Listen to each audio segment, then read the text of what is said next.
Hello everyone, welcome to Locomotion, Trains in the Movies and the Stories Behind Them. I'm your host, Robert Diepenbrock.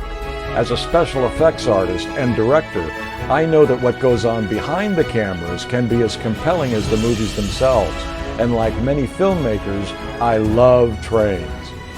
Hop aboard and we'll discover together the fascinating history of trains in the movies, how they were made, and the artists who created them. In The General, Stories Behind Buster Keaton's silent masterpiece Part 1, we'll explore the work of a film genius at the height of his creative powers. Today, The General is regarded as one of the greatest American films.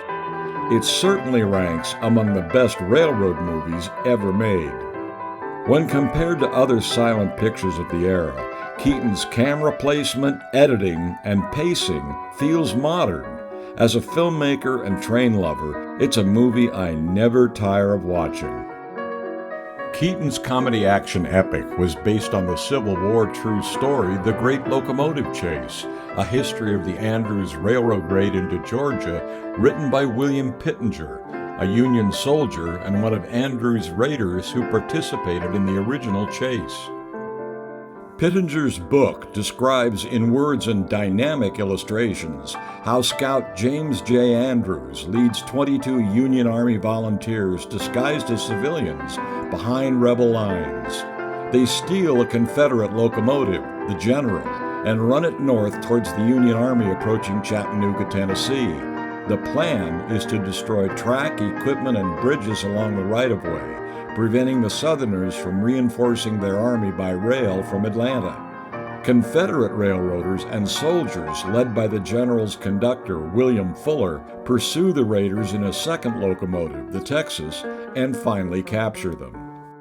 By 1926, Buster Keaton's combination of inventive comedy and thrilling stunts resulted in a series of hits, including Our Hospitality, Sherlock Jr., and The Navigator, which made him a top silent film star. Knowing Keaton's keen interest in trains and railroad history, his partner, Clyde Bruckman, showed him Pittenger's book. Keaton was immediately taken with the Civil War adventure. He may have been influenced by an earlier 1911 Kalem film, Railroad Raiders of '62, also based on the Pittenger book. I took an actual happening out of the Civil War, out of the history books, and told it in detail. Keaton and Bruckman revised the original locomotive chase story. They changed the protagonist from Andrews and his Union raiders to an intrepid but downtrodden Confederate railroad engineer of the General, suitably named Johnny Gray. The character was loosely based on the real William Fuller, but tailored for Keaton. They also added a fictional heroine love interest, describing there were two loves in his life, his engine and Annabelle Lee. Johnny, with help from his heroine, chases Andrews and his men who stole his beloved locomotive, and in classic Keaton underdog style, battles and defeats not only the raiders, but the Union Army. Keaton had staged gags with trains in his previous films and knew how well they worked on camera. Railroads are a great prop. You can do some awful wild things with railroads. Keaton and Bruckman included elaborate train chase sequences, vast shots of opposing armies battling, and major pyrotechnic effects, including burning and destroying a railroad bridge with a locomotive on it. This was Keaton's first major feature-length film, what was then called an 8-reeler, and his first project for United Artists. The studio, founded in 1919 by D.W. Griffith, Charlie Chaplin, Mary Pickford, and Douglas Fairbanks. Joseph Schenck, Keaton's brother-in-law, producer at United Artists, budgeted the film at $400,000, which today would be over $10 million. Keaton had planned to rent the real General, the famed American 440-type Civil War engine from the Great Locomotive Chase, which was on display at the Chattanooga, Tennessee train depot. The engine's owners refused because they felt it was inappropriate for a symbol of Confederate history to appear in a comedy. The film's production team, led by production manager Fred Gaburi, searched for a suitable location to represent the mountains of Georgia and Tennessee with a railroad running through it. They found the Oregon Pacific and Eastern Railway, a little-used standard-gauge logging railroad that ran through the small town of Cottage Grove in the coastal mountains of Central Oregon. I had traveled over 11,000 miles in search of a proper setting. There had to be a real railway, there had to be real engines, and we had to have scenery similar to that of the Cumberland Mountains of Tennessee. 2 old 440 logging locomotives were purchased from the Oregon Pacific and Eastern. The engine chosen to portray the General, number 3, was manufactured in 1886 by the Cook Locomotive Company. The Texas, locomotive number 5, was constructed in 1881 by the Baldwin Locomotive Works. A third 440, number 8, was also purchased. Originally named Comet, the name was changed to Columbia. The engines were modified to resemble the original Civil War era locomotives. They received name plaques on their boilers, with the General and Texas tenders accurately painted W&ARR, Western and Atlantic Railroad. The third locomotive was painted USMRR, United States Military Railroad. A dozen Pacific Electric streetcars were rebuilt to appear as Civil War-era passenger coaches.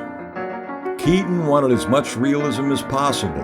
Many scenes duplicated original illustrations from the Pittenger book.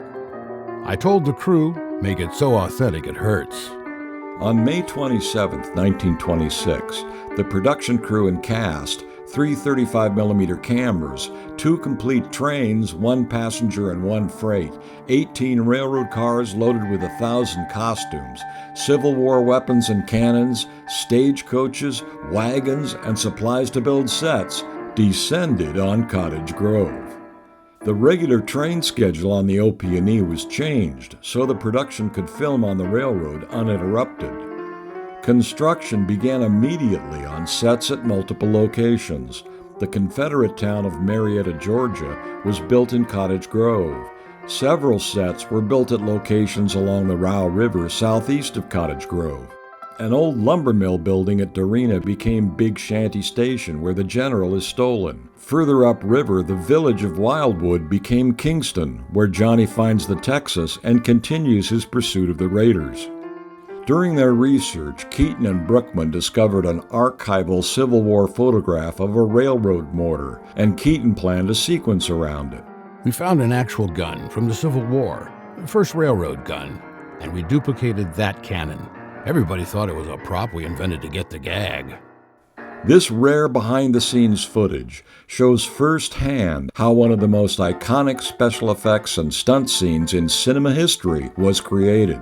Many of the sequences were literally tracking shots, with the hero train running on one track while the cameras and crew set up on flat cars filmed from a parallel track. The stretch of double track was only a half-mile long, so the length of shots was limited. The crew would have to move everything and reset after each shot. This first behind-the-scenes shot shows Keaton rehearsing the mortar sequence. Note the fences in the background.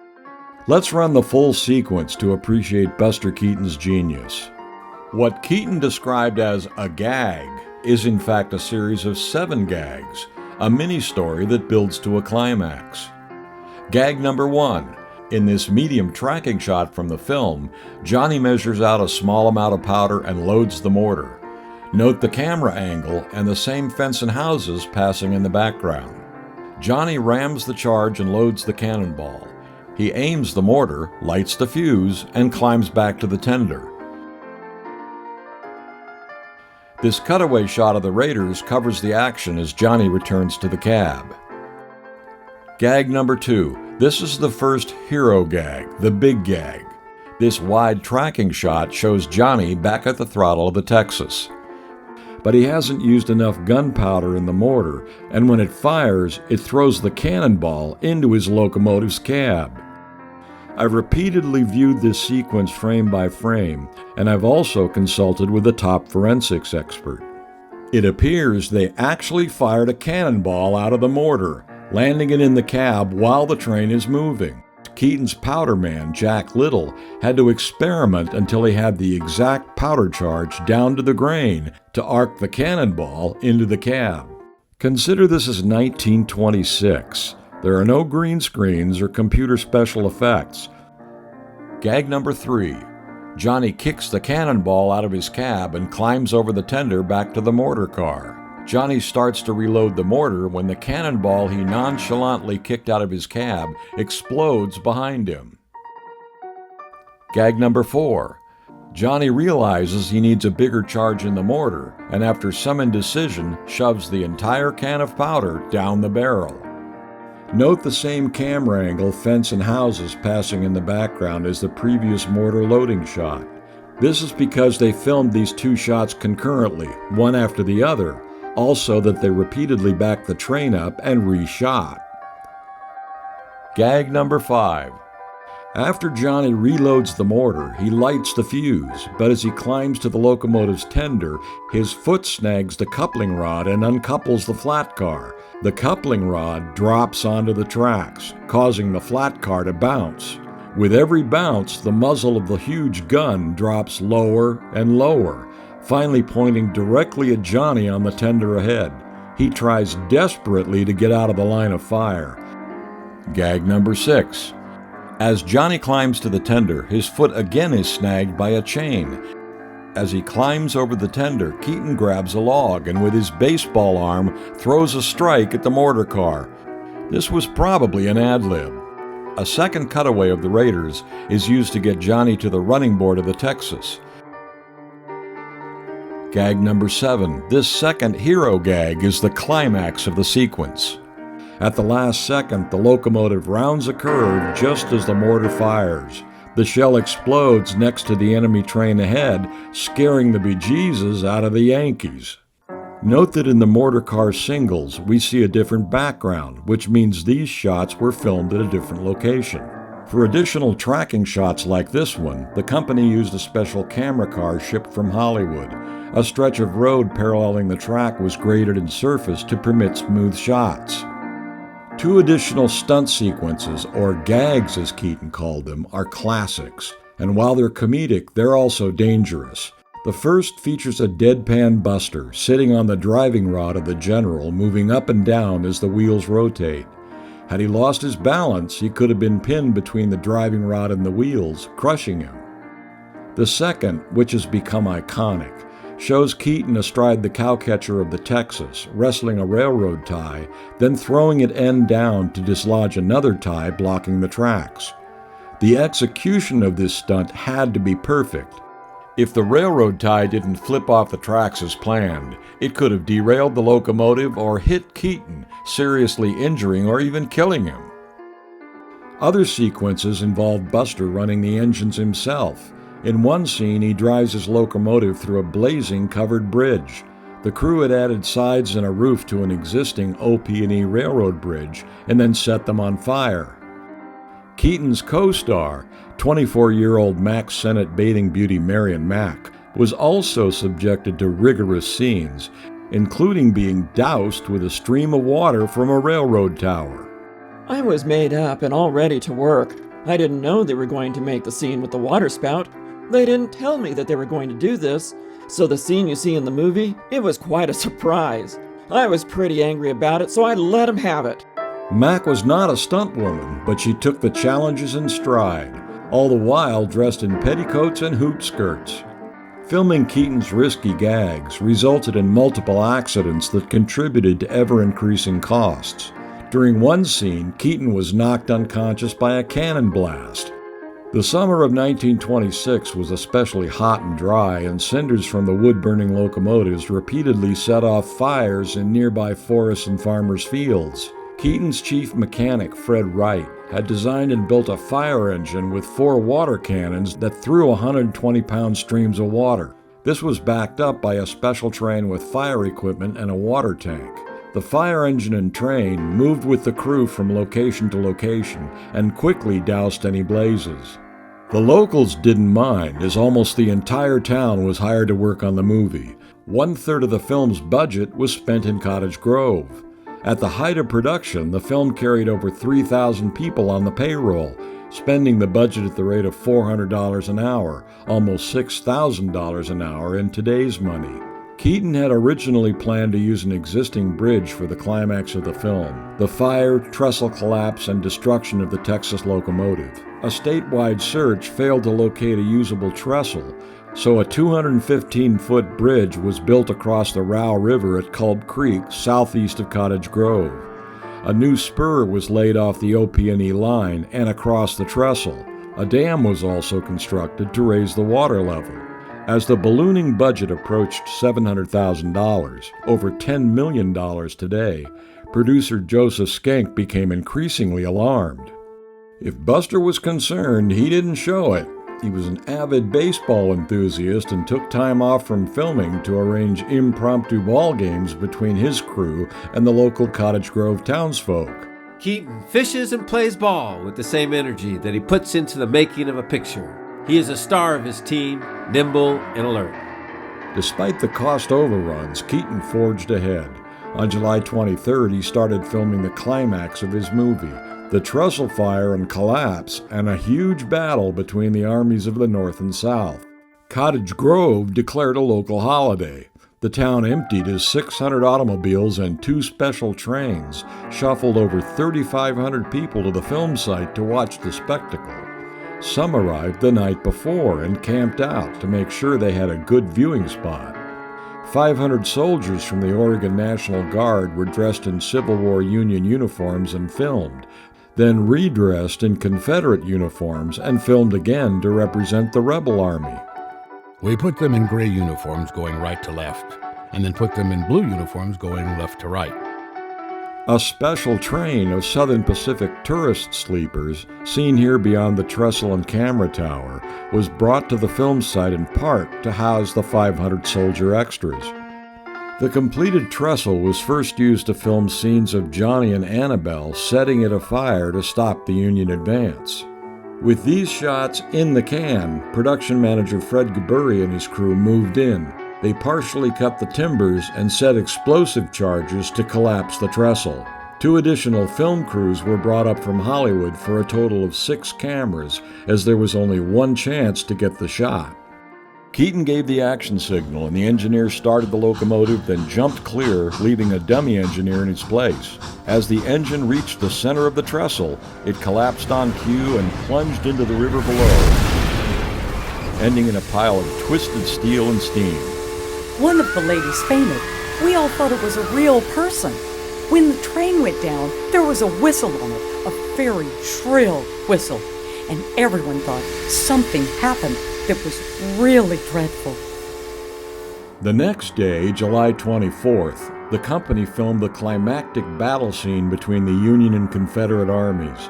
Crowds of spectators returned to watch the 500 soldier extras face off across the Row River around the wreck of the Texas, still steaming in the river bottom.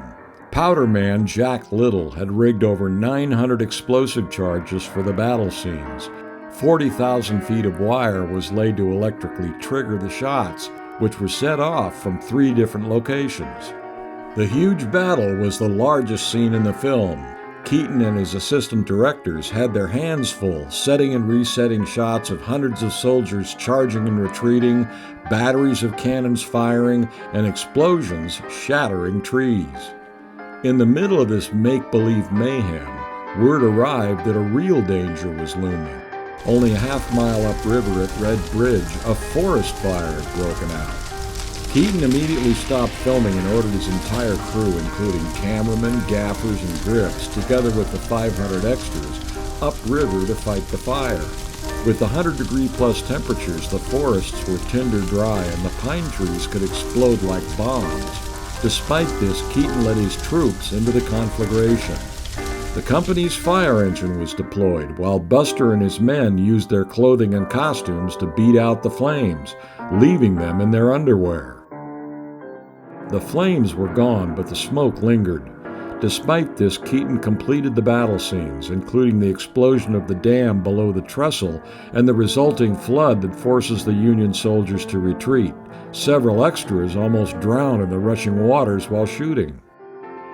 some of the last scenes to be shot were at the Marietta location in Cottage Grove, where leading lady Marion Mack narrowly avoided serious injury.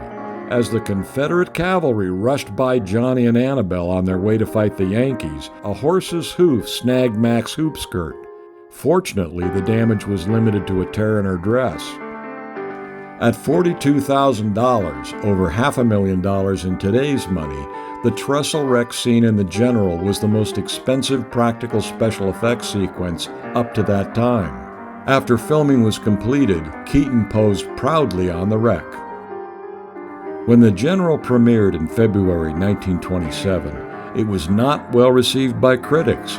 This is by no means as good as Keaton's previous efforts. The General is far from funny. Many of his gags are in gruesomely bad taste. 1920s audiences were confused by a comedy which showed soldiers being killed in battle and were lukewarm about the film.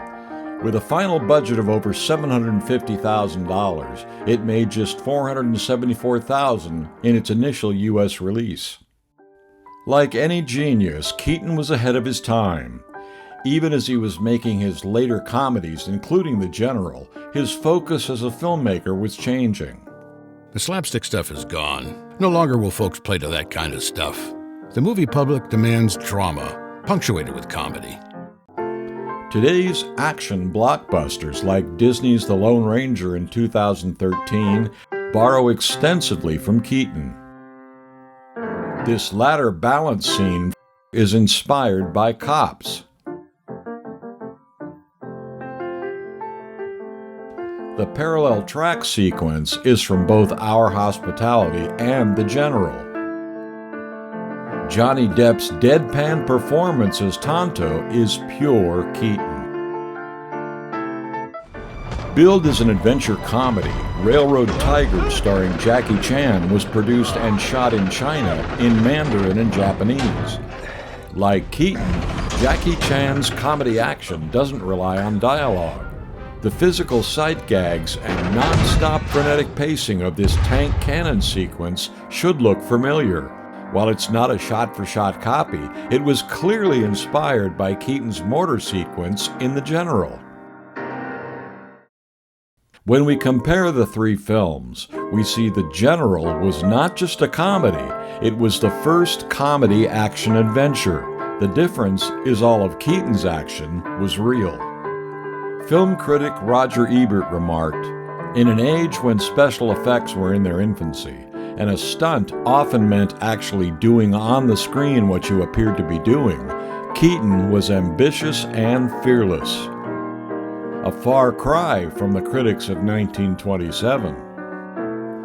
As Keaton's genius was rediscovered, the belated accolades followed. In 1959, he was presented an honorary Academy Award for his unique talents, which brought immortal comedies to the screen. He has not one but 2 stars on the Hollywood Walk of Fame, one for film, the other for television. In 1989, The General was recognized by the Library of Congress National Film Registry, taking its rightful place beside classics like Citizen Kane, The Wizard of Oz, Lawrence of Arabia, The Godfather, and Schindler's List. The General occupies number 18 on the American Film Institute's 2007 Top 100, one of only 2 silent pictures to be listed in the top 20, the other being Chaplin's City Lights. Throughout the peaks and valleys of his career, Buster never lost his love of trains. In the 1960s, he built an electric train layout in the garage of his San Fernando Valley Ranch. Resurrecting an idea from his 1922 picture Electric House, he set up track from the garage around an outdoor picnic table. A model freight train with flat cars loaded with food would deliver hot dogs, hard-boiled eggs, and pickles to guests. His patient wife, Eleanor, would often open their refrigerator to find model freight cars laden with food on the shelves. Until the day he died, The General remained his favorite film. I was more proud of that picture than any I ever made. Buster Keaton.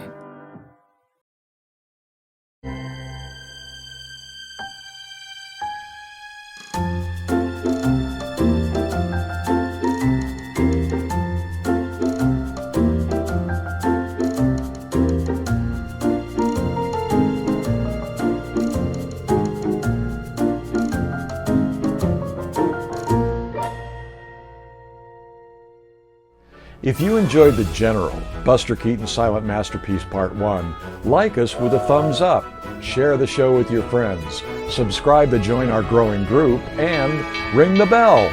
We'll alert you when our next episode premieres. Follow us on Facebook and Instagram.